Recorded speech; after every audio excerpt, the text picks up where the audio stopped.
এক বছর আগে এখানে দাঁড়িয়ে তখন কিন্তু খুব আশাবাদী ছিলাম। কোর্টে যেভাবে বলা হয়েছিল তাদেরকে সময় বেঁধে দেওয়া এবং যেভাবে খুব দ্রুত একটা টাস্কফোর্স গঠন করা উচ্চপদস্থ কর্মকর্তাদের নিয়ে এবং যেসব বাহিনী এটার সাথে লিটারালি তদন্তের সাথে জড়িত বাংলাদেশে অন্য কোনো বাহিনীকে না দিয়ে তাদেরকে দেওয়া, আমরা আশাবাদী হয়েছিলাম। সেটারও যখন এক বছর হয়ে গেল এবং সেটা যখন বারংবার সময়ে পেছানো হচ্ছে, সেখানে আশাবাদী হওয়ার মতো কিছু নেই। আমরা তো অনেকদিন ধরে আমাদের মতো করে কিছু অভিযোগ করে আসছিলাম এবং এই যে একটা উচ্চ ক্ষমতা সম্পন্ন টাস্কফোর্স গঠন যে করে দেওয়া হলো এবং তাদেরকে যে খুব কঠিনভাবে সময় বেঁধে দেওয়া হয়েছিল, তারপর আবার 6 মাস এবং তারপর আবার 6 মাস সময় দেওয়া, এটা খুবই হতাশাজনক। কিছু কনফিউশন ছিল, ওগুলো হয়তো তারা কিছুটা ক্লিয়ার করেছেন। এছাড়া কিন্তু মামলার অগ্রগতি নিয়ে কিছুই বলা হয় নাই। এটা ঘটনাটা কেন ঘটেছে, কারা জড়িত, আমার কাছে মনে হয় যে এটা আসলে সময়ক্ষেপণ ছাড়া আর কিছু আমার কাছে বলে মনে হয় না। একটা প্রোগ্রেস রিপোর্ট জমা দিয়েছে, রেজিস্ট্রারের কাছে জমা দিয়েছে। প্রোগ্রেস রিপোর্টটা এখনও আমরা দেখতে পারি নাই। রেজিস্ট্রারের মাধ্যমে প্রোগ্রেস রিপোর্টটা মানে অ্যাটর্নি জেনারেলের অফিসে আসবে।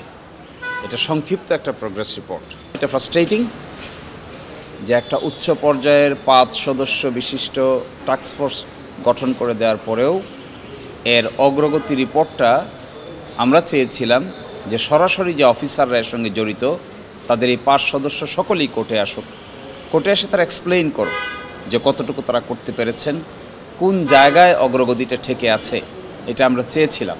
কিন্তু রাষ্ট্রপক্ষ দীর্ঘ সময় চেয়েছেন, 6 মাস। আমরা প্রথম বলেছিলাম 1 মাস, সেখান থেকে আমরা 3 মাসে গিয়েছিলাম এবং আমরা এই অপশনও একবার বলেছিলাম আমি যে 1 সপ্তাহ সময় দেন, এই সময়ের ভিতরে টাস্কফোর্সের সদস্যবৃন্দ আদালতের সামনে এসে সশরীরে তারা এক্সপ্লেইন করো। কিন্তু রাষ্ট্রপক্ষ কেন এত অফেন্সিভ ডিফেন্স নিতে গেলেন, এটা আমার কাছে খুব বেশি অ্যাকসেপ্টেবল মনে হয়নি। ফলে আমি মনে করি অনেক লম্বা সময় পার হয়ে গেছে, প্রায় 13 বছর চলে গেছে। এখন আমাদের উচিত হবে তদন্তকারী টাস্কফোর্স যেন পরিবারের সদস্যদেরকে ডেকে ইমিডিয়েটলি বসেন, তাদেরকে ইনফর্ম করেন যে কোন লাইনে জিনিসটা অগ্রসর হচ্ছে, কতটুকু অগ্রসর হচ্ছে। এই বিলম্বিত তো আর এখন হচ্ছে না, বিলম্বিত তো আরও আগেই হয়েছে। এবং আপনারা দেখবেন যে এই ঘটনাটি তদন্তের জন্য র্যাবের কাছে পাঠানো হয়েছিল, হাইকোর্টের একটি নির্দেশনা। অথচ র্যাব কিন্তু কোনো তদন্তকারী সংস্থা না, তারা কোনো কিছু বের করতে পারে নাই। আর সকলেই জানেন এখানে একটা ভিন্ন ধরনের ইনফ্লুয়েন্স ওয়ার্ক করেছে, ফলশ্রুতিতে এটা শুধু ডিলে হয়েছে। এখন এই জন্যই তো নতুন সরকার আসার পরে খুব অ্যাক্টিভ উদ্যোগ গ্রহণ করা হয়েছিল এবং হাইকোর্টের যে ভূমিকা ছিল সেটা ছিল খুবই প্রশংসনীয়। অনেক ক্লুই আছে ডিসঅ্যাপিয়ার হয়ে গেছে, অনেক ক্লু আছে যেগুলো আসলে দীর্ঘদিন পরে রিলেট করাটা মুশকিল। তারপরেও চেষ্টা করছে।